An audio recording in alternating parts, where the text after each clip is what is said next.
네, 우리가 지난 시간에 이어서 일부 종족주의 기억 여섯 번째 과죠. 과연 강제노동 또 노예 노동이었나에 관한 내용 같이 함께 보시겠습니다. 이거 보시면은 우리가 그 언론에서 떠들어대는 뭐 강제노동 이런 게 진짜 무슨 뭐 이렇게 이 치밀한 논리나 상당한 역사적 근거가 있어서 그러는 게 아니라는 사실을 우리가 이렇게 발견하게 되고, 참 이런 거짓말에 속는 게 바보 멍충이다. 에? 진짜 이런 걸 우리가 이제 발견하게 되는데요. 다만 요 앞부분은 이렇게 어렵지 않아요. 근데 이제 나중에 이제 2부부터는 내용이 조금씩 이제 심도 있게 들어가게 됩니다. 또 우리 종족주의의 상징과 환상 보게 되면 백두산이라든지, 그렇죠? 백두산 신화의 내막이라든지, 아니면 또 쇠말뚝 사건이라든지, 또 우리 중앙청 그거 없애버렸잖아요. 총독부 건물. 사실 저도 그거 없애면 안 된다고 생각을 해요. 거기가 총독부 건물이었지만은 사실은 대한민국이 건국된 자리잖아요. 어찌 됐든지 간에. 그런 거 다 없애버렸죠. 김영삼 대통령 때. 우리 또 한국 사람들 그런 거 보고 막 눈물 흘리고 드디어 일제 잔재가 사라진다고. 멍충이 같은 짓들입니다. 바로 멍충이 같은 짓들이죠. 등등 해서 또 그렇고, 그다음에 이제 진짜 우리가 공부해야 될 제일 이제 핵심적으로 공부해야 될 게 이제 3부에 나오는 내용입니다. 3부 이제 위안부 내용이죠. 위안부에 대해서는 아주 뭐 이게 사실 반일 종족주의의 가장 그 중심에 있는, 가장 그 절정에 다다른 반일 종족주의의 무기가 바로 이 위안부입니다. 위안부. 그래서 그 부분까지도 우리가 같이 공부할 텐데요. 그 분량이 점점 많아지기 때문에 뒤로 갈수록 공부하는 시간이 조금 길어질 수 있습니다. 그래서 그런 것도 좀 유념하셔서 책을 미리 보시는 게 좋습니다. 책 자체는 아주 쉽게 돼 있어요. 각 장이 뭐 길어봤자 지금 6페이지, 7페이지 정도거든요. 그래서 여러분들 열심히 공부하시면서 준비해 주시면 대단히 감사하겠습니다. 네, 그러면 과연 강제 노동 또 노예 노동이었나? 예. 여러분, 이 강제 노동이다 또 노예 노동이다 주장하는 사람들의 특징이 뭡니까? 왜 안 넘어갈까? 네. 일본으로 끌려간 조선인들은 뭐처럼 일했다? 노예처럼 일했다. 여러분, 노예는 뭐가 없습니까? 뭘 받지 않습니까? 그렇죠. 그렇죠. 페이먼트 받지 않죠. 예. 일한 자기가 근로한 그 근로의 대가를 받지 못합니다. 예. 그냥 주인이 주는 이 먹을 것으로 그냥 이 먹고 사는 것만 해결할 뿐이지, 어떤 뭐 금전적 수익이 전혀 보장되지 않은 상태에서 일하는 사람들을 이제 노예들이라고 그렇죠. 그래서 조선 사람들은 노예로 끌려갔다, 이렇게 얘기하면 돼요. 여러분, 상식적으로 생각해 보면은 노예로 끌고 가게 되면 생산성이 높을까요, 낮을까요? 낮을 수밖에 없죠. 네, 그렇습니다. 그래서 강제 연행하다, 강제로 끌고 갔다. 그래서 강제 연행설의 핵심에 무슨 내용이 있습니까? 많게는 20시간, 하루에 몇 시간인데 24시간인데 20시간 일했다는 거예요. 좀 거짓말을 해도 좀 이렇게 거짓말답게 해야지. 근데 이런 거에 속죠, 한국 사람들이. 하루에 4시간만 자고 20시간 일하면은 그 일의 생산성이 높냐고. 아니잖아. 아니란 말이에요. 예. 또 현금으로 주지 않고 모두 저금시켰다. 이거 봐요. 이제 현금으로 줬다는 얘기는 어쨌든 임금을 줬다는 얘기를 또 해요. 그럼 노예가 아니잖아. 그러니까 이 사람들의 주장을 보면은 너무 허술해요. 또 그렇죠. 그래서 이 일본인 노동자의 절반 정도다. 어쨌든 받았다는 얘기잖아요. 그렇죠. 어쨌든 페이먼트 받았다는 얘기잖아. 가장 가혹한 노동이었다. 구타와 린치가 아니고 린치인데 오타가 돼 있네요. 린치. 감금이 일상이었다. 예, 구타와 린치와 폭력이란 얘기죠. 예, 이게 일상이었다. 예, 라고 막 주장을 해대죠. 이거 얘기하는 사람이 이제 누구냐? 대표적인 인물이 이 사람 죽었어요. 전기호 교수라고. 일제 강점화, 이 좌익들은 이런 거 이런 저기 타이틀도 길어요. 이 뭐 없는 인간들이 일제 강점화 강제동원 피해 진상 규명위원회 위원장. 조선도 북한도 조선 민주주의 인민공화국 길잖아. 일본인이 기피하는 힘들고 위험하고 더러운 일들을 조선인들이 하도록 강제로 배치하고 임금에서 여봐 임금을 조긴 줬어요. 그 노예노동이라는 게 말이 안 되는 거. 지들도 말을 하는데 이제 그러니까 굉장히 과장하여 얘기하고 있다는 거죠. 임금에서 소에게 용돈을 뺀다. 용돈 있긴 있었네. 용돈 있긴 있었네. 용돈을 뺀 나머지 모두를 강제로 적금한 게 어디예요? 강탈에 간 게 아니고 적금했다는 얘기는 언젠가는 뭐 한다는 거예요? 돌려준다는 얘기죠. 뭐까지 붙여서? 이자까지 붙여서 멍충이 같은 소리를 지금 이렇게 하고 있는 거예요. 교수라는 타이틀까지 달아가지고 이 멍청한 인간들이. 민족적 임금 차별이 그러니까 임금이 있긴 있다는 거 지금 계속 자기들 얘기하고 있는 거예요. 민족적 임금 차별이 분명하다. 일본 사람하고 조선 사람의 페이먼트가 달랐다는 거예요. 근데 여러분 생각해 보세요. 한국에 있는 외국인 노동자들하고 한국에 있는 근로자하고 페이먼트가 같아요. 그럼 돼요? 안 돼요? 안 되죠. 어떤 사장 바본 멍충이가 그런 짓을 합니까? 생산성이 다른데. 네. 채찍과 폭력과 그리고 감금을 통해 자유와 자율이 전혀 없이 조선인을 노예적으로 대우했다. 그러니까 막 한국 사람들 생각도 안 하고 막 이런 것 때문에 열받고 막 이제 그러죠. 그럼 이제 조선인 임금의 현실이 어떠했냐? 네. 같이 한번 읽겠습니다. 시작. 분명 강제저축이 있었으나 이는 일본인도 마찬가지였으며 일본인도 했다는 거예요. 조선인만 그런 게 아니고. 또 읽겠습니다. 시작. 2년의 계약 기간이 끝나면 이자와 함께 저축액을 모두 인철하였고 조선에 있는 가족에게 송금할 수 있었음. 임금은 정상적으로 지불되었음. 2년의 계약 기간이 끝나면 그 계약 기간 동안 강제로 저축을 해놨잖아요. 그럼 저축을 하면 은행에 저축을 하면 이자가 붙잖아요. 그렇죠? 이자까지 쳐서 저축액을 모두 인출하였고 그걸 조선으로 송금을 해서 조선에서 살고 있던 가족들은 땅도 사고 집도 사고 그렇게 했다는 겁니다. 네. 근데 이런 얘기하면은 이제 다 거짓말이라고 얘기를 하죠. 다 자료가 남아 있는데. 네. 일본 사람들은 아주 대단합니다. 그 기록이 아주 자세하게 남아 있다. 이따가도 보겠지만은 그러면서 이제 이런 거짓말 하면서 들이미는 이런 사진, 그렇죠? 근데 이게 조선 사람이 아니고 일본 사람이라고. 저 왜 그래 진짜? 진짜 왜 그러냐? 왜 그러냐고?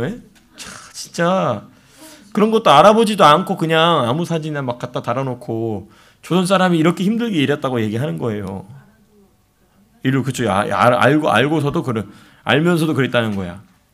그래서 심지어 이 사진을 찍었던 일본 분이 나타나죠. 네, 이분이 성함이 뭐라고 돼 있습니까? 사이토 씨라고 돼 있는데.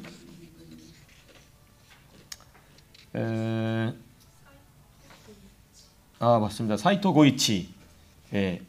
80페이지에 나오죠. 참 어떻게 또 이걸 찍은 그 옛날에 이 사진을 찍었던 분이 살아 있어. 정말 참 돌아버리겠다 진짜. 그리고 이걸 찍은 분이 그래서 그 우리 지난주에 봤던 지난주에 봤던 그 부산 거기 가서 항의를 해요. 그래서 처음에 뭐라고 그랬냐면 어쨌든 이런 일이 있었던 거기 때문에 사진을 안 내리겠다고. 아니 사진을 찍은 사진 주인이 와서 얘기하면은 그 로열티하고 지불하고 죄송합니다고 내려야 되는데 진짜 이 사람들은 양심에 화인 맞은 인간들이 정말. 근데 여러분 그게 어디 다른 나라 사람도 아니고 우리나라 사람들이라는 겁니다. 그 민주당이 사는 거예요 지금 이게. 민주당 정권이나 민주당 이게 노무현 때 시작된 겁니다. 그러니까 노무현 이 새끼는 진짜 이거는 정말 어찌 됐든 그때부터 원래 노무현 이전 김대중 때도 이런 거 없었어요. 위안부 문제가 일어나지 않았어요. 왜냐면 김대중도 아는 거야. 근데 이제 노무현부터는 이제 아주 적극적으로 이 반일 운동을 아주 국가적으로 시행을 하게 되죠. 그렇습니다. 네. 네네. 일본 일제 시대 때 살았던 사람들이 이제 막 이제 그렇습니다. 예. 그러니까 이제 그렇죠. 그러니까 더 증명하기가 어려우니까. 또 이미 증인이라고 남아있는 사람들도 오랜 세월 동안 그 이 반일 운동하는 사람들에 의해서 쇠뇌되고 또 돈을 같이 받고 같이 거짓말하고 그 위안부로 끌려갔었다고 하는 사람도 뾰족한 거를 자기 등에 찔러가지고 자기가 어쩔 수 없이 끌려갔다고 했잖아요. 근데 맨 처음 증언은 어떻게 돼 있었냐면은 일본 사람이 아니고 조선 사람이 와가지고 너가 원하면 절대 조선 그에서는 쉽게 할 수 없는 빨간색 구두하고 너무 예쁜 원피스를 새 거를 가지고 와가지고 너가 이거 계약하는데 같이 하면 이거 주겠다. 그렇게 해서 따라 나왔다는 게 가장 첫 번째 증언이었어요. 근데 점점 이 위안부 단체 그 좌익들하고 붙으면서 증언이 계속 바뀌죠. 그래서 가장 최종적으로는 뾰족한 거를 자기 등에 찔러가지고 어쩔 수 없이 자기는 갔다라고 말이 바뀌게 됩니다. 이렇게 거짓말이에요, 한국에. 예, 그렇습니다. 그다음 이제 또 다른 게 뭐냐면, 작업 배치부터 조선인 차별했다. 그러니까 힘들고 어려운 일만 시켰다는 거죠. 이 광산에서. 여러분들이 가만히 생각해 보시면, 저를 제가 기억해 봐도 제가 만약에 이제 3명이서 조를 짜서 청소를 하잖아요. 그러면 처음 온 신참은 어려운 일 시켜요? 쉬운 일 시켜요? 쉬운 일 시켜요. 어려운 일 시키면 어떻게 돼요? 컴플레인 들어오고 계속 시간이 어떻게 돼요? 지체되죠. 처음 하는 애가 어려운 일 하고 있으면 작업이 진도가 안 나가요.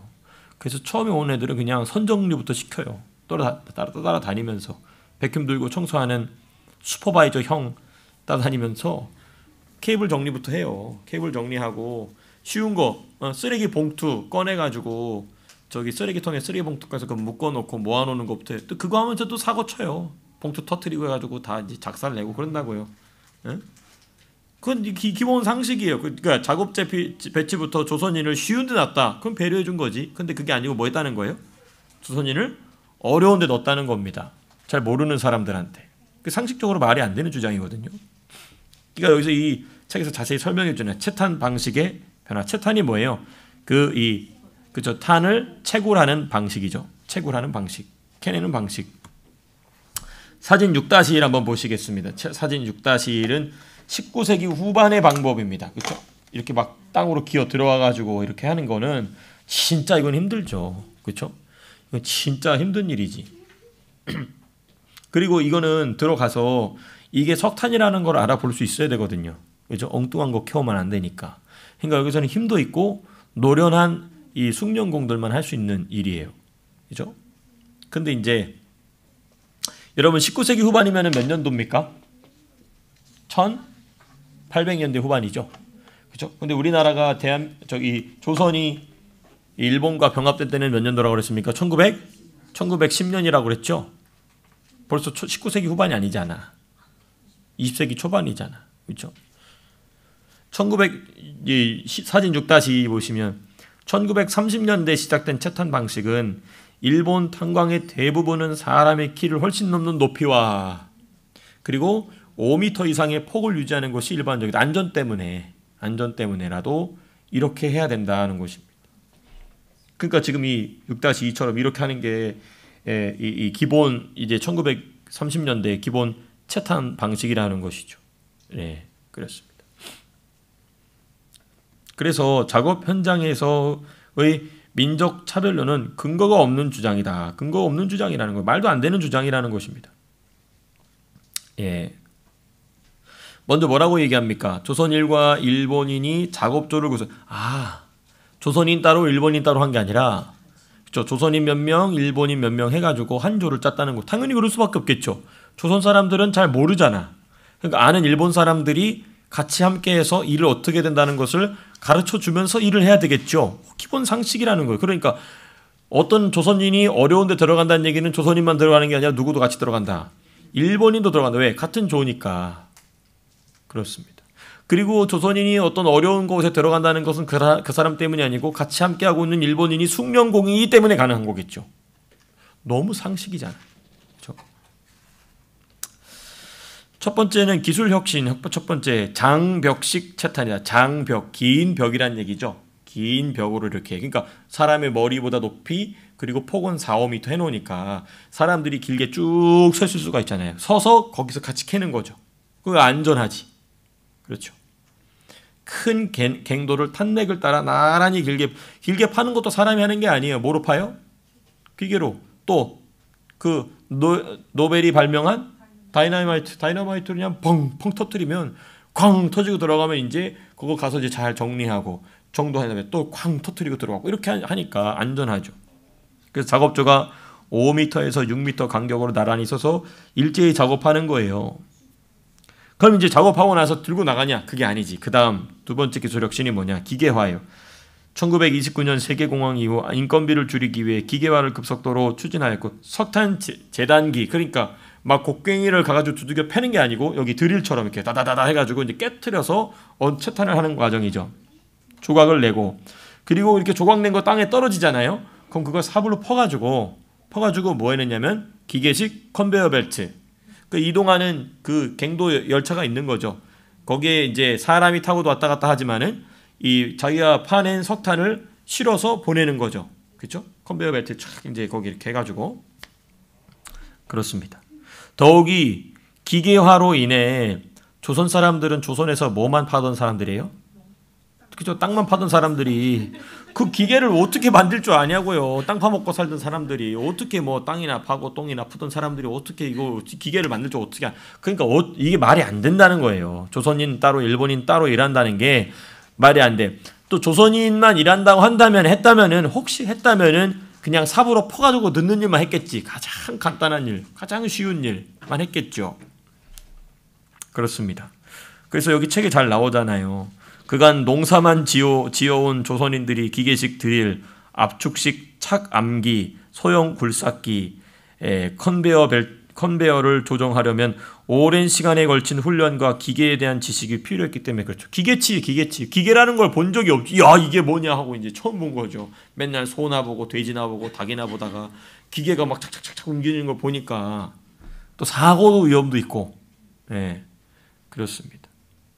그래서 이게 한국 사람들이 이런 거짓말에 속을 정도로 정말 빈약한 사람들인가 하는 것을 직면하는 괴롭죠. 자, 그다음 이제 조선인의 산업 재해율. 산업 재해율이 뭐냐? 일하면서 그렇죠. 다치는 거, 부상당하거나 또는 죽거나, 그렇죠? 조선인의 산업 재해, 이게 뭐냐? 왜냐하면 실제로 조선인의 산업 재해율이 높았어요. 그래서 이것 봐라. 조선인이 차별 대우받고 이 인종적 차별이 있던 거다. 조선 사람들이 어려운 데 들어가 있으니까 더 많이 죽는 거 아니냐. 이건 일부러 어려운 데 조선 사람들을 보내서 다 죽여버리고 그런 거다. 어느 바보 등신이 자기가 이 임금을 주는 근로자를 죽이려고 합니까? 그렇지 않나요? 이것도 다 이윤을 얻어야 되는 거잖아요. 그렇죠? 다 돈 버는 일인데 야, 쟤네들 저기서 죽어도 돼. 이런 바보 멍충이가 어디 있냐고. 말도 안 되는 주장이죠. 자, 그러면 어쨌든 조선인들의 이런 무엇입니까? 산업 재율이 높았던 이유는 뭐냐? 제일 먼저 생각해 뭐냐면 청장년 일본인 근로자들이 군 징집이 돼요. 전쟁이 이제 점점 심화되니까 일본 제국이 자꾸 중국 만주에서 전쟁을 벌리죠. 동남아에서 전쟁 벌리죠. 또 저 남해군도 이런 데에 가가지고 또 이 섬나라의 전쟁 벌리 심지어 어디까지 들어오려고 그랬어요? 호주까지 오려고 했단 말이에요. 그러니까 전쟁이 너무 굉장히 광범위하게 벌어지다 보니까 병력이 필요하게 되겠죠. 그렇죠? 병력이 필요하니까 이 광산에서 일하는 젊은 청년들 역시 이제 광산이 아닌 어디로 가야 되냐면 전쟁 현장으로 가야 되는 거예요. 그 전쟁으로 가는 사람들은 다 힘없는 노인 양반들이 갈까요? 힘 있는 건장한 청년들이 갈까요?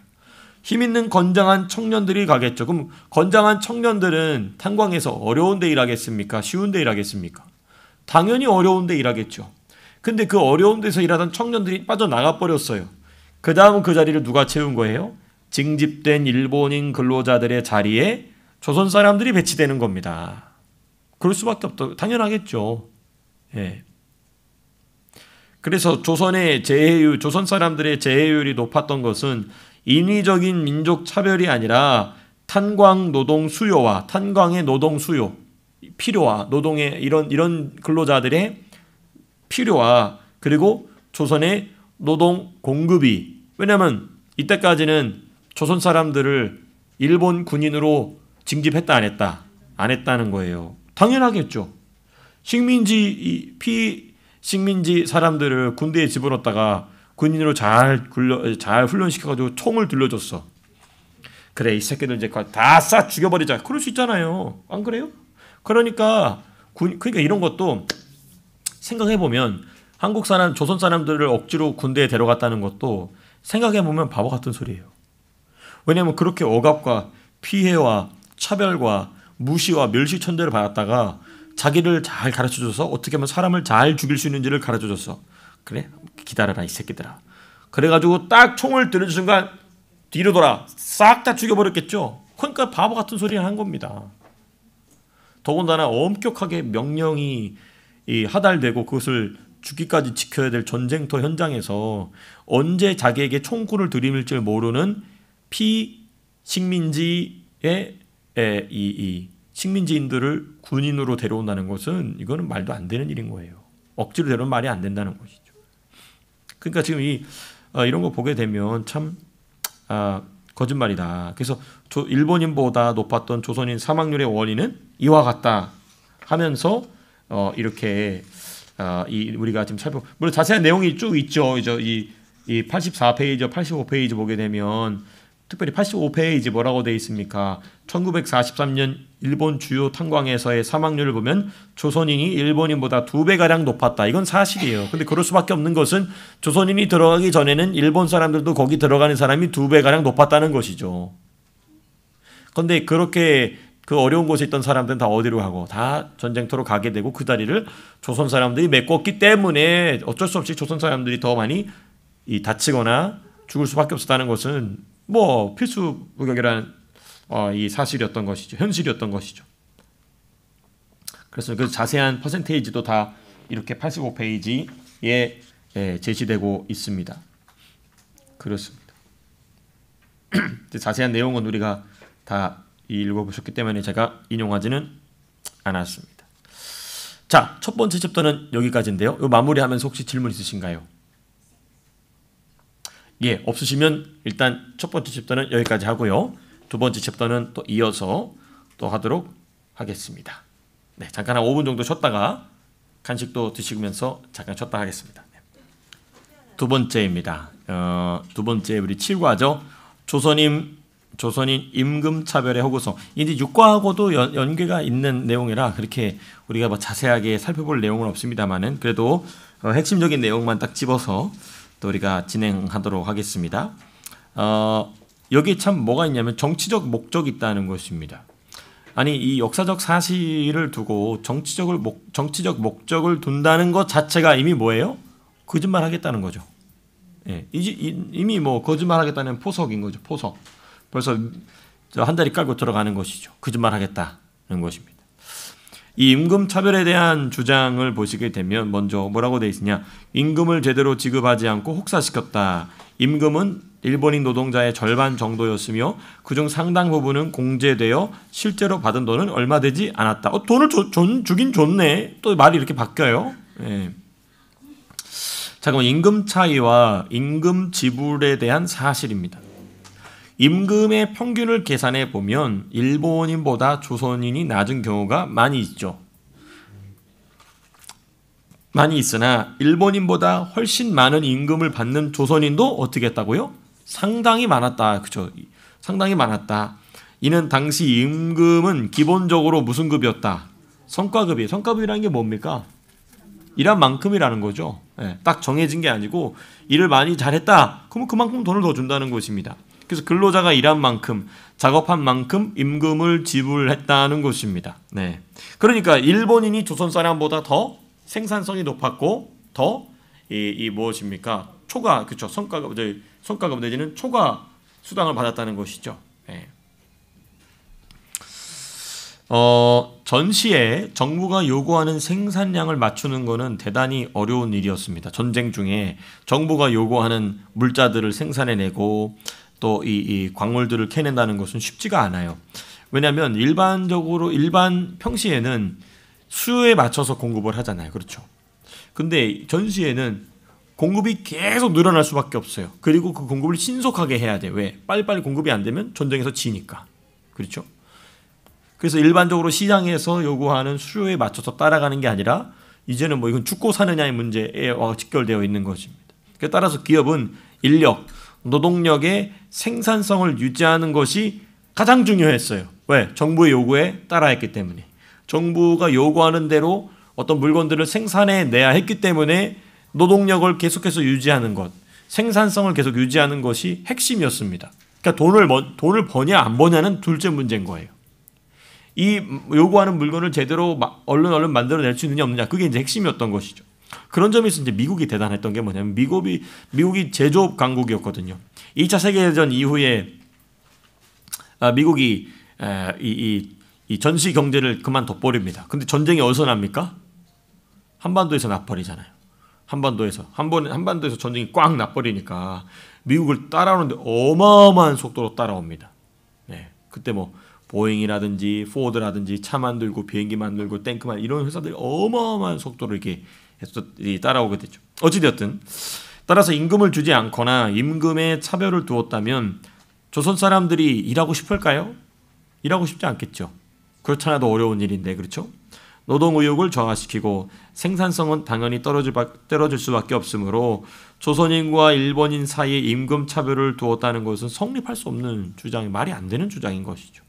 이러한 거짓 주장에는 두 근원이 있습니다. 하나는 어디냐면 바로 일본 조총련, 조선인 총연합, 우리 지난 시간에 같이 봤었죠? 조총련은 누구냐? 일본에 거하는 조선인이에요. 한국 사람이 아니에요. 여기서 나는 조선 사람이다라고 말하는 건 누구예요? 다? 그렇죠. 북조선이에요. 북조선. 조선민주주의 인민공화국이에요. 조선. 예. 옛날 조선시대의 조선을 말하는 게 아닙니다. 우리 조선에서는 할 땐 다 북쪽 사람들인 거예요. 근데 그런 사람들이 일본에 상당수 머물러 있었다. 근데 이 조총련 사람들이 거짓말해가지고요, 북한으로 가면 굉장히 잘 살 수 있고 그래가지고 여기 일본에서는 살기 힘드니까 북한으로 가가지고 간 사람도 너무 많아요. 그러니까요. 그리고 일본에 있는 좌익 지식인, 일본인 좌익들, 일본에는 공산당이 꽤 오래 있었습니다. 지금도 있어요, 공산당이. 어쨌든 일본 좌익 지식인들 등이 1960년대 이래 강제징용, 강제연행, 강제노동, 노예노동 등을 주장하면서 관련된 자료를 수집하고 편찬하면 자기 나라의 일이었으니까. 예, 그러니까 이런 거죠. 그러니까 일본의 보수 우파는 이 군부와 연계가 많았어요. 그리고 그 군부의 모든 이 군사적 팽창이나 이런 거를 반대하던 게 좌익, 좌파, 사회주의자, 공산주의자들이 다 그랬죠. 참 역사의 아이러니긴 합니다만은, 예, 어찌되었든 일본에서 이미 이러한 주장, 그러니까 심지어 그 위안부 주장도 일본 사람들이 만들어낸 거예요. 원래는 일본 좌익들이 만들어낸 겁니다. 그리고 이제 그거를 한국에서 받아들이죠. 그것도 언제였냐면 노무현 정부 하에. 노무현 그때. 그러니까 지난번에 우리 공부했지만은 그때 이회창이 됐어야 됐어요. 근데 이회창이 안 됐죠. 정말 안타까운 일이 아닐 수 없죠. 사실 이회창이 안 된 것도 김영삼 때문에 그런 겁니다.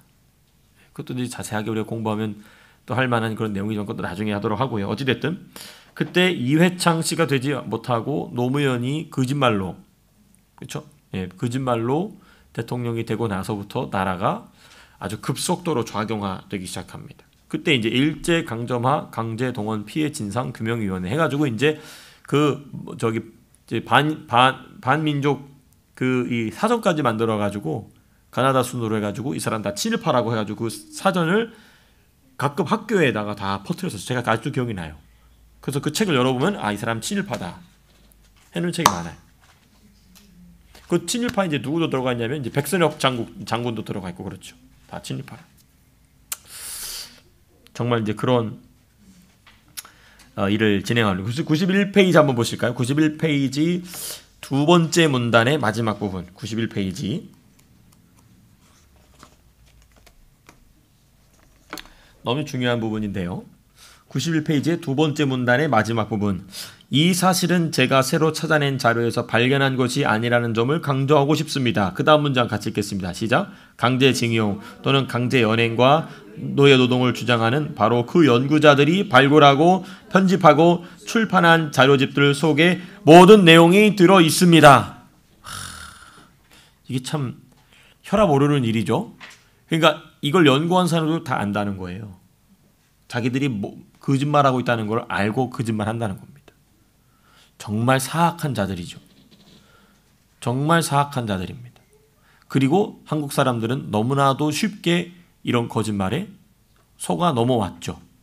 지난 한 50년 넘게 그렇습니다. 자, 그다음에 이제 조선인, 일본인 임금 격차의 실태입니다. 자, 먼저 일본인 중 82%가 50원 이상의 월급을 받았어요. 그렇죠? 82%가 50원 이상의 월급을 받았다. 근데 조선인 중 75%가 50원 미만의 월급을 받았어요. 그러니까 실제적으로 임금 격차가 있었다 없었다?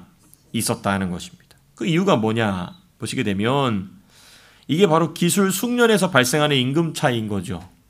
여기 호주도 그렇잖아요. 몇 년 차이인가에 따라서 점점 임금이 올라갑니까 내려갑니까? 올라가죠. 당연히. 일을 잘하면 숙련이 돼 있으면 당연히 돈을 더 많이 받고 그렇죠? 처음에 일을 잘 못할 때는 익힐 때는 당연히 생산성이 떨어지니까 임금이 적을 수밖에 없죠. 네.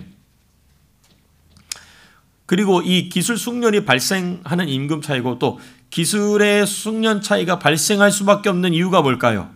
근속기간의 차이인 거야. 기본적으로 조선 사람들이 일본에 가서 일을 해요. 광산 이런 데 가서. 그러면 기본적으로 기본 계약 기간이 몇 년이라고요? 2년이에요. 그 다음에 2년이면 딱 돌아가야 되냐? 그게 아니고 원하면 얼마든지 연장할 수 있었죠. 왜? 일본은 노동력이 필요하니까. 일할 사람들이 필요하니까. 근데 조선 사람은 대부분 다 어떻게 한다? 2년 만에 돌아간다는 거예요. 힘들기도 하고 또 사실 임금이 굉장히 높았기 때문에 이 정도로 만족을 하는 것이죠. 그러다 보니까 일본 사람들과 비교했을 때는 월급이 너무 낮은데 그 월급을 가지고 조선으로 가면 어마어마한 부자인 겁니다. 이건 얘기 안 한다는 겁니다.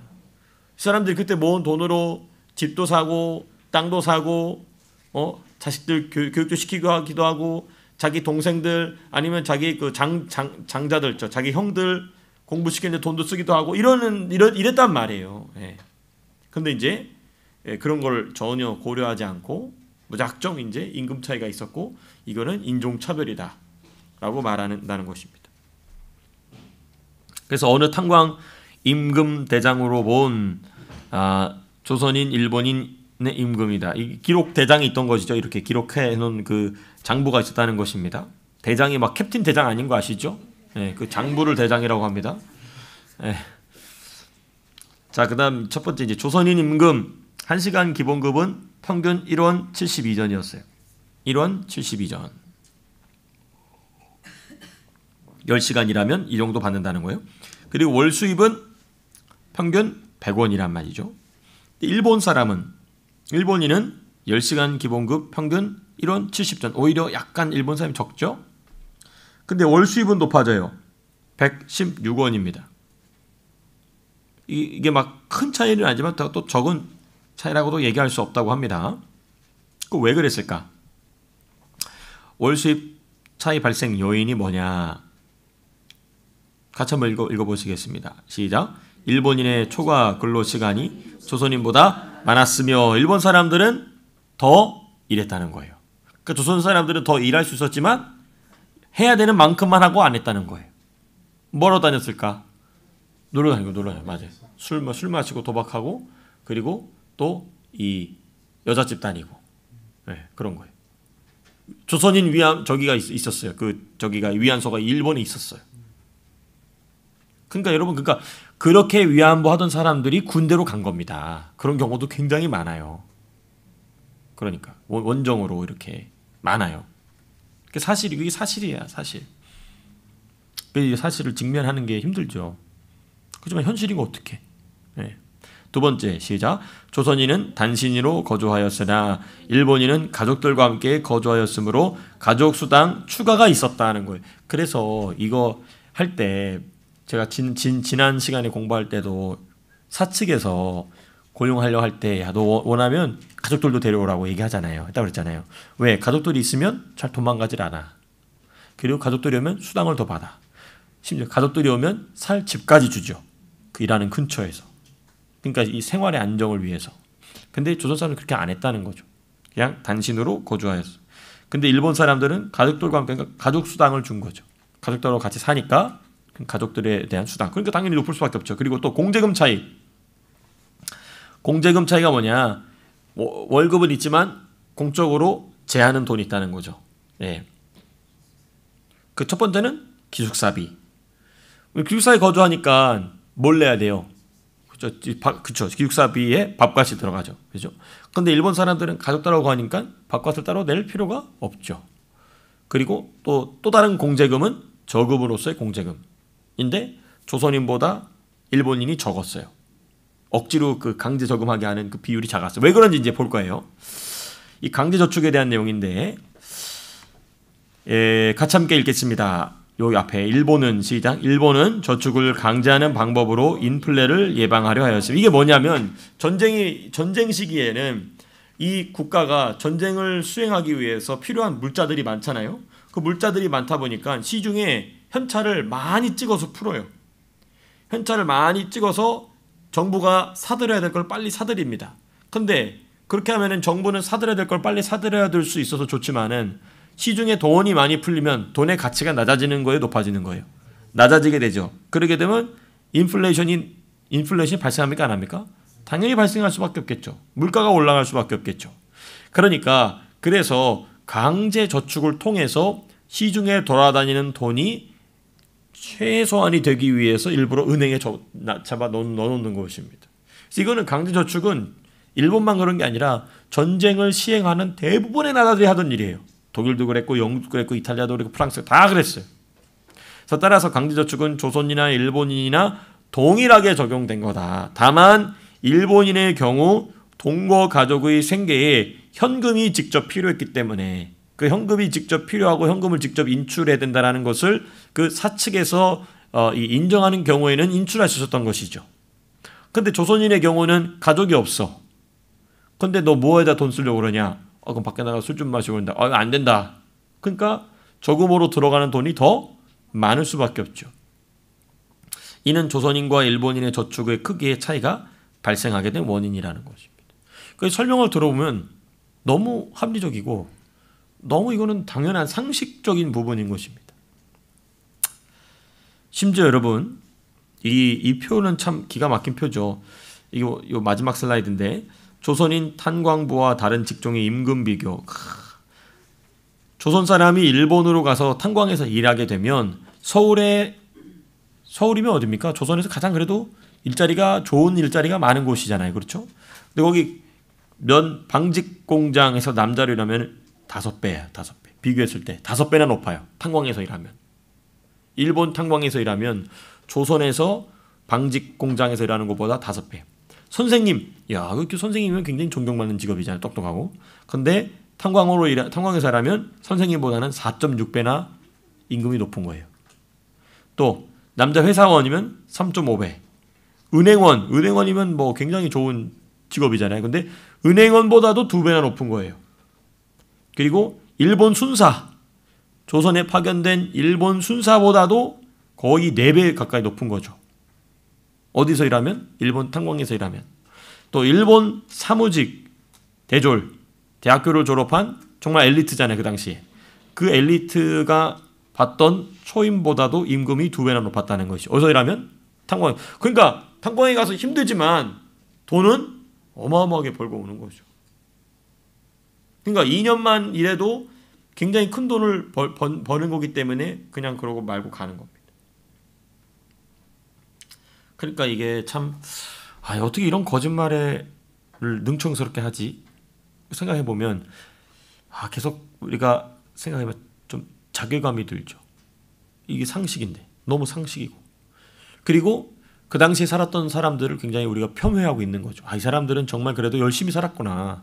어떻게 해서든 자신들의 삶을 보다도 잘 살기 위해서 애쓴 사람들인데 우리는 그냥 그 사람들은 그냥 힘없이 맥없이 끌려가서 노예로 살던 사람들이구나라고 치부하고 있는 것입니다. 자기 비하죠. 근거 없는 자기 비하. 그렇습니다. 이게 이제 우리가 이 7번째 과에서 함께 공부할 수 있는 내용입니다. 상당히 높았던 탄광 근로임금이다. 7번째가는 여기까지. 진도가 빨리빨리 잘 나가고 있죠. 내용이 이렇게 어려운 내용이 없기 때문에. 질문 있으십니까? 네, 없으시면 잠깐 5분 정도 쉬었다가 또 마지막 8과 진행하도록 하겠습니다. 잠깐 쉬겠습니다. 자, 그러면 이제 마지막 과입니다. 8과 육군 특별지원병, 이들은 누구인가? 이것도 참 아주 첨예한 주제죠. 예, 육군 특별지원병제란 무엇인가? 이 육군 특별지원병제는 이 광범위하고 철저한 강제동원, 또 남한의 가난한 농민층에 한정된 것이다. 하지만 정말 죽기 살기의 선택을 두고 강제동원 또는 빈곤 탈출을 위한 것으로만 볼 수 있느냐 이거죠. 오늘 전쟁터에 가면 죽잖아요. 그렇죠? 자기가 가서 그냥 일을 열심히 하냐보다 이게 아니고 가면 죽냐 사느냐의 문제인데, 과연 그 죽느냐 사느냐의 문제를 두고 이 사람들이 가난을 회피하기 위해서 아니면 억지로 끌려갔을까? 억지로 끌고 가면 그걸 끌려가도록 내버려 두는 가족들이 있을까? 없겠죠. 과연 그러냐? 이제 그걸 이제 좀 보도록 하겠습니다. 육군 특별지원병은 1938년 2월 23일 칙령 제95호 육군 특별지원병령에 의해 시행된 것입니다. 여기 중요한 부분이 있습니다. 본인의 자발적 의지에 따른 병역 부담이라는 거예요. 원하지 않으면 안 하면 되는 겁니다. 대상은 조선인과 대만인. 일본인은 지원 또는 징병의 당연히 일본은 본토인이니까. 그렇죠? 지원 또는 징병의 대상이었으나 조선인과 대만인은 둘 다 허용되지 않는 2등 국민이었다는 것입니다. 2등 국민의 핵심 뭐냐? 참정권이 없어요. 참정권이 뭡니까? 투표권이죠. 투표할 권한이 없어요. 그러니까 호주도 보면은 퍼머넌트 레지던스는 투표권이 있어요, 없어요? 없어요. 시리즈십부터 있잖아요. 그렇죠. 이게 똑같은 것이죠. 그리고 병역의 의무와 결여됐다. 여러분, 이 참정권과 병역의 의무는 국민국가 출현의 현대 근대 국가에 있어서 가장 중요한 일 중에 하나입니다. 참정권은 뭐냐? 자신들의 지도자를 누가 뽑는다? 자신들이 뽑는다는 거죠. 왕족이나 귀족이 아니라는 것입니다. 그런 건 더 이상 존재하지 않는다. 그리고 병역의 의무는 뭐냐? 귀족들이 전문 병사들을 사가지고 싸우는 전쟁이 아니라 이제는 그게 바로 전면전이라는 게 이런 겁니다. 전면전이라는 게 뭐냐? 모든 국민이 전쟁에 참여하기 시작하는 것이죠. 왜? 모든 국민은 자신들의 국가에 대한 responsibility, 책임을 갖는다는 것입니다. 그렇죠. 근데 조선이나 대만 사람들은 이 두 가지가 없었다는 것입니다. 그런데 육군 특별지원병령에 의해서 참정권은 아니지만 병역에 참여할 수 있는 기회가 주어진 것입니다. 근데 우리가 거꾸로 생각하면 아니 병역에 참여 전쟁터로 가게 되면 죽으러 가는 건데 왜 이게 그거냐? 이게 바로 뭡니까? 일본 제국의 정식적인 일원으로 받아들여지긴다는 것이죠. 예. 그래서 일본의 의도는 뭐였냐? 우리 일본의 의도 같이 읽겠습니다. 시작. 조선인의 황민화를 위한 정신적 기반 확충 및 동아시아에서의 일본의 사명을 이해시키고 일본에 대한 충성심 고취. 그러니까 일본의 황민이 뭐냐? 이 황제, 천황의 백성이 되게 하는 거. 그러니까 전쟁에 나가면 천황에 대한 충성으로 전쟁에 나가는 거잖아요. 그렇죠? 예. 그리고 이 중요한 게 뭐냐? 동아시아에서의 일본의 사명. 이게 뭐냐? 이게 참 중요한 말인데요. 동아시아에서의 일본의 사명은 뭐냐? 동아시아에도 서양 근대 국가가 세워질 수 있다는 것을 보여주는 게 일본의 사명이었다는 것이죠. 그리고 그러한 일본의 모습을 지켜봐왔던 게 서양의 열강들. 대표적으로 영국, 미국, 프랑스, 독일 이런 나라들이죠. 그렇습니다. 그러니까 아시아도 할 수 있다는 것을 보여주는 최초의 사례로서 일본의 역할을 이제 이야기했던 것입니다. 그 다음에 조선 정치 세력의 의도 읽겠습니다. 시작. 징병제 시행과 연계해 조선인의 참정권을 확보하기 위한 정치적 포석. 이거 참 중요해요. 그러니까 계속 요구했다는 거예요. 조선에서 식자층은, 그러니까 그 식자층이 다 요즘은 다 뭐라고 하냐면 친일파라고 얘기를 해요. 근데 당시 나라가 망해버렸어. 근데 망해버리고 식민지로 돌아갔는데 식민지로 들어가서 차별 대우는 있지만 어쨌든 언제보다는 훨씬 나은 거예요. 조선시대보다는 훨씬 나은 거예요. 사법권이 제대로 운행이 되죠. 그렇죠. 그리고 이 삶의 규범이 있어지게 됩니다. 그리고 또 이 위생이 훨씬 나아지게 됩니다. 사회 간접 자본, 소셜 인프라스트럭처가 발전이 되면서 이 국가의 모든 영역 자체가 업그레이드 되고 있어요. 그러니까 나라를 다시 독립한다라기보다도 더 나은 권리 권익을 찾기 위해 조선 사람들이 참정권, 우리도 투표권을 달라라는 것을 요구하면서 이제 이 식자청이 뭘 알았냐면 우리도 군인으로서 전쟁에 참여하면 우리도 역시 뭐를 줘야 된다. 참정권을 줘야 된다는 걸 알고 있었던 것이죠. 그러니까 조선의 식자층, 지도층, 엘리트층은 이미 근대 국가의 기본적인 요소에 대해서 이해가 시작이 됐던 겁니다. 그래서 윤치호 같은 사람은 거부였거든요. 윤치호 선생. 윤치호 대표적인 친일파라고 그러잖아요. 근데 그 윤치호의 일기를 보면 눈물 없이 볼 수 없어. 그 신문에다가는 천황을 위해서 싸우자라고 하면서 독려해. 그러니까 친일파가 됐지. 친일파로 낙인 찍혔지. 근데 그의 일기를 보게 되면 뭐라고 되냐. 드디어 조선의 건아들이 건강한 아들들이 드디어 군인의 모습을 갖췄다. 그리고 언젠가는 저들이 조선의 독립을 이룰 자들이 될 거라고 써요. 왜냐하면 제대로 된 근대적인 군인으로서의 이 모습을 어디 가서 배워본 적이 없으니까. 그러니까 그렇게 해서라도 조선 사람, 왜냐하면 이 군인이 된다는 것은 또 장교가 된다는 것은 굉장히 이 머리가 좋아야 됩니다. 그 박정희 같은 사람, 그 삼각함수를 할 줄 알아야 돼요. 박정희가 포병 출신이거든요. 삼각함수는 굉장히 고급의 수학입니다. 그죠? 그 코사인, 또 뭐 있습니까? 탄젠트, 또 뭐 있죠? 사인, 그죠? 사인, 코사인, 탄젠트. 이거 삼각함수 할 줄 알아야 돼요. 조선에서 무슨 삼각함수를 할 줄 아냐고, 사람들이. 천자문인 하던 사람들이. 근데 그 삼각함수를 이해할 줄 아는 굉장히 고도의 두뇌의 능력을 가지고 있던 사람들이 그걸 발휘할 수 있는 자리가 어디냐면 군대였던 것이죠. 그러니까 참 어떤 면에 있어서는 조선에서 살아가는 사람들의 발버둥인 거죠. 그렇죠? 예. 자, 그럼 이제 육군 특별 지원병이란 뭐냐? 지원자들의 공통점이 있어요. 같이 한번 읽겠습니다. 시작. 보통 이상의 생계를 영위하는 중농층 가계의 차남 이하 양반 출신의 상류층과는 지향성이 강한 상민 출신 학층과 지식들의 주인 계층 지원자의 약 72%가 남한 출신의 강건한 청년들이었다. 보통 이상의 생계를 영위하는 중농층 가계의 차남, 장남은 뭐 해야 되니까? 가계를 이어야 되니까. 차남 이하, 차남, 삼남, 사남 이렇게 갔다는 거예요. 또 양반 출신의 상류층과, 그래서 박정희도 보면 박정희가 차남인가 그렇잖아요. 삼남인가 그래요. 양반 출신의 상류층과는 달리 출세 지향성이 강한 상민. 여기서 말하는 상민은 쌍놈 말고 상업 출신. 가계 경제를 확충과 자식들의 근대 교육에 힘써왔던 역동적인 조선인이죠. 이 사람들이 나중에 이제 다 대한민국 세우는 근대 세력이 됩니다. 다 이분들이. 지원자의 72%가 남한. 근데 이제 놀라운 것은 이제 그렇게 자신들의 가문과 또 자신들의 삶과 이런 것을 한번 바꿔보기에 애썼던 사람들이 이제는 뭐가 되냐면 친일파로 낙인이 된 거죠. 그러니까 사실 그분들이 가지고 있었던 삶에 대한 억척스러운 자세, 그게 나중에 공산주의다라고 싸울 때 그 사람들이 다 나가 싸우는 게 그 사람들이거든요. 근데 그 사람들을 친일파로 낙인 찍었으니 그 사람들이 나라에 충성할 수 있겠냐고. 그걸 알고 그러는 겁니다. 안타깝죠. 그렇습니다. 지원자들의 의도 같이 읽겠습니다. 시작. 시대착오적인 반상, 신분차별 등 전근대 이래 남한 지역 향촌 사회에 내재한 특별한 모순에 갇힌 삶에서 벗어나고자 하였음. 육군 특별지원병은 향촌 사회의 신분차별로부터 탈출이자 입신 출세의 지름길이었다. 여기 내재가 이게 제가 이제자가 아니고 이겁니다.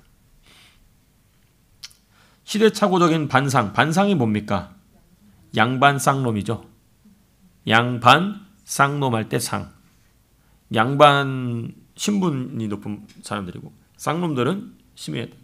이 차이가 있는 거예요. 어쨌든 이 뭡니까? 조선은 사, 농, 공, 상이잖아. 사는 선비사, 선비고, 농사 짓는 사람들까지는 뭐 괜찮아. 근데 공, 상, 공업하고 상업하는 사람들은 쌍놈들이. 물론 농사 짓는 사람도 다 대부분 쌍놈 취급을 받았지만,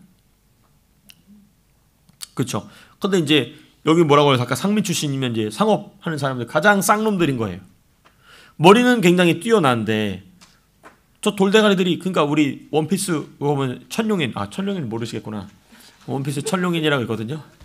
천룡인 알아? 제가 원피스 만화 본 적 있어? 거기면 천룡인 나오잖아. 천룡인 몰라? 맨날 이렇게 둥그런 거 쓰고 다니는. 그 영어 그건 뭐라고 그래? 몰라? 제대로 만화 안 봤구나. 은지는 천룡인 알아? 모르는구나. 은지가 모르다니. 나만 아네? 죄송해요. 어쨌든 멍청한데 가장 최상의 계층을 누리고 있는, 그거에 대한 불만, 불평이 있는 거죠. 머리는 좋고 이 장사 수완이 있는데, 참 이런 거 보면 조선은 망할 수밖에 없는 나라예요. 머리가 좋고 장사 수완이 좋은 사람들이 권력을 잡아야 되거든요. 청나라가 그렇게 생긴 겁니다. 청나라의 저희가 누르하치거든요. 이 누르하치가 뭘 잘했냐면 이 사람이 아주 상인이에요. 무슨 상인인지 아십니까? 은은 이제 그건 인삼하고 인삼 상인이. 그래가지고 그거를 어마어마하게 해가지고 그거를 공급하고 수요하면서 어마어마한 은을 끌어당깁니다. 그래가지고 원래 이성계와 이성계 저기가 사실은 그쪽 어디입니까? 말갈족, 돌궐족, 또 이 청나라 사람들이 원래 있던, 나 갑자기 기억이 안 나네. 그 부족 이름이 뭐더라? 여진족. 예, 맞아. 여진족. 예. 그런 출신이에요, 원래. 그래서 이성계와 같이 있던 이지란 장군 있지 않습니까? 그 사람도 여진족 출신입니다, 원래. 이지란 장군. 이름이 이상한, 좀 지란이. 그게 여진족 이름을 한자로 바꿔다면 그렇게 된 거예요. 예. 근데 어쨌든. 예. 근데 청나라에서는 그래서 돈 계산을 빠르고 상업적 능력이 좋은 사람이 계급이 신분이 빨리 올라갔어요. 그러니까 청나라는 그 당시 초강대국이었습니다. 전 세계 은 35%를 가져갔거든요. 멕시코에 있는 은까지 가져갑니다. 청나라에서. 대단하죠. 어찌됐든 이런 의도 때문에 그렇다. 그러면 이게 바로 소위 말하는 탈조선을 위한 유일한 길이었던 것이죠. 예. 이 다음 표를 보게 되면 이제 우리가 뒤집어질 수밖에 없는 표죠. 이 표 무엇입니까? 육군 특별지원병이 정말 억지로 죽을 총알바지 대리로 간다면 지원할까 안 할까요? 안 하죠. 1938년도 초기 400명 뽑는데 몇 명 모였습니까 지금? 2,900명이 모였어요. 3,000명이 모였다는 겁니다. 어마어마한 숫자죠. 그죠? 3,000명 중에 몇 명 남습니까? 적격자는 1,300명. 근데 필요한 건 400명이니까 또 여기서 또 몇 명 떨어뜨린 거예요? 900명 또 떨어뜨린 거죠. 그래서 입소했어요. 훈련을 열심히 받다 보니까 너무 힘들어. 그래서 탈락해서 395명 남은 거예요. 그 다음에는 이제 600명을 뽑아요. 근데 600명 뽑는데 몇 명이 모아요? 12,000명이. 야, 어마어마한 소문이 난 거야. 첫 해 가보니까 야, 저기 갔다 온 애들 진짜 월급도 잘 받고 대우받고. 그러니까 적격자 몇 명 남습니까? 6,000명이 남아요. 근데 몇 명만 남아요? 600명 남습니다. 5,400명은 다 탈락이죠. 5,600명. 그리고 입소해가지고 훈련 열심히 받아가지고 낙오된 사람들이 또 나오죠. 그래서 591. 그러니까 실질적으로는 12,000명 중에 몇 명 남은 거예요? 591명 남은. 어마어마한. 그 다음 3,000명 뽑는데 몇 명 모입니까? 84,000. 와. 아니 억지로 데려가면 이렇게 사람이 모이냐고. 말이 안 된단 말이에요. 적격자. 그러니까 이게 소문이 난 거야. 적격자들이 33,000명이나 나왔다는 얘기는 그만큼 이거를 이제 소문이 나서 준비를 했다는 거예요. 그리고 입소자는 몇 명? 3,000명. 입영자는 3,012명. 그러니까 84,000명 중에 3,000명 뽑힌 겁니다.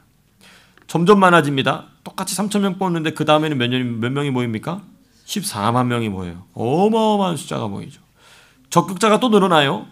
작년에 비해 11,000명이 는 겁니다. 그러니까 이 사람들은 입영해도 되는데 끝내는 탈락한 사람도 있다는 거죠. 그 다음에 보게 되면 4,500명 뽑는데 몇 명 모입니까? 25만 명이 모여요. 어마어마한 숫자입니다. 그리고 적격자가 약 7만 명 가까이 됩니다. 그러니까 이 사람들은 입영해도 될 만한 사람들인데 그만큼 이 사람들은 열심히 준비했다는 거예요.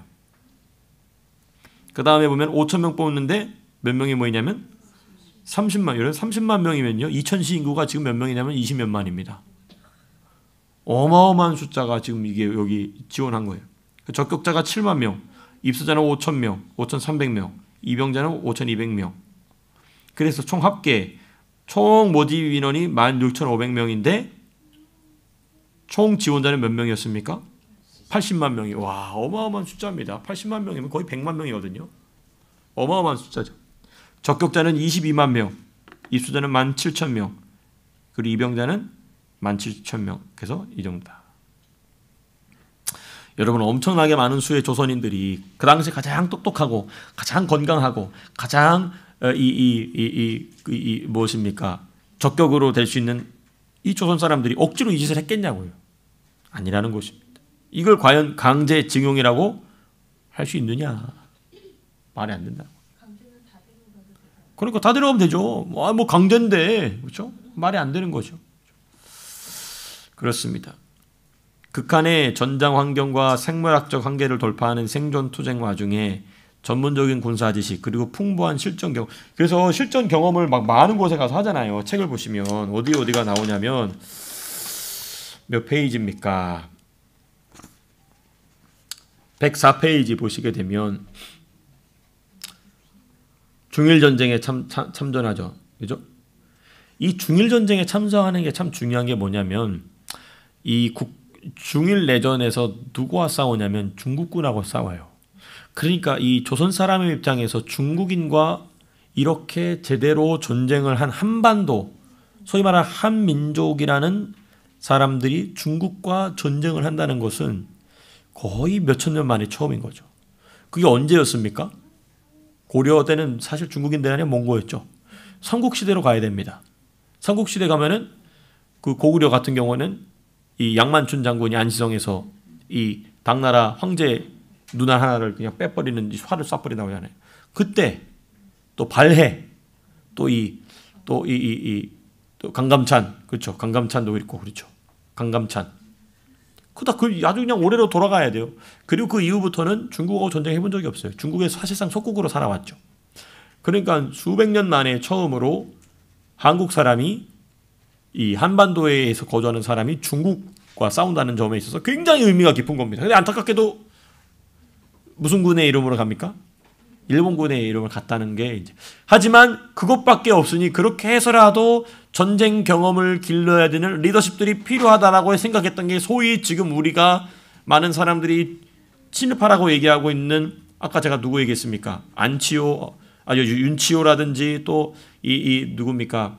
김성수라든지 이런 사람들 다 그거 했던 거예요. 가서 전쟁에 가서 직접 싸워봐야 실제적인 장교로서가 될 수 있고 나중에 일본 제국이 어떻게 될지 모르니 그때 사람을 양성해야 된다. 우리가 그 사람들 지금 친일파라고 얘기할 수 없죠. 실제로 그렇게 됐고. 또 어디로 떠나가게 됩니까? 아시아 태평양 전쟁에도 동원이 되죠. 예. 또 파푸아 뉴기니까지 파병이 됩니다. 그리고 그때 그렇게 극한의 전장 환경과 생물학적 한계를 돌파하는 생존 투쟁 와중에서 풍부한 실전 경험, 전문적인 군사 지식을 가졌던 사람들이 나중에 6.25 전쟁이 나니까 말도 안 되는 완전히 일방적으로 질 수밖에 없는 전쟁에서 역전을 만들어내는 장군들이 되었다는 것입니다. 해방 이후에는 한국군 장교가 되죠. 명령에 대한 절대적 복종, 임무 완수에 강한 책임감, 죽더라도 이 자리는 지키겠다 했던 분들이 다 사실은 일본군에 들어가서 열심히 일본군으로서 살아왔던 분들이라는 거죠. 되게 역사의 아이러니지 않습니까? 그렇죠? 그럼 우리가 그 사람들을 함부로 친일파라고 얘기할 수 있느냐? 그분들이 그렇게 배우지 않았으면 지금 우리나라는 다 뭐가 되는 거예요? 아바이 동무 김일성 동지, 위수김동이 뭔지 아십니까? 위대한 수령 동지, 예? 김일성 동무, 위수김동. 그 김문수가 맨날 얘기하는 그 김문수가 자기는 위수김동 안 했다고. 근데 자기 깜빵에 있는 보면 다 위수김동 해가지고 맨날 위수김동 외우는 거가 그냥 다 인이 박혀가 자기도 그냥 같이 외우던 거지. 김문수 그 얘기하잖아. 군사적으로 빈약했던 조선 역사 500년 만에 등장한 집단으로서 특별히 근대적 군사 기술을 익힌 최초의 한반도인들이었다. 그 대표적인 인물들이 이제 얘기하지 않습니까? 한병선 장군, 임부택 장군, 송요찬 장군 다 6.25 전쟁의 영웅들이에요. 영웅들. 이분들이 없었으면 나라 망했죠.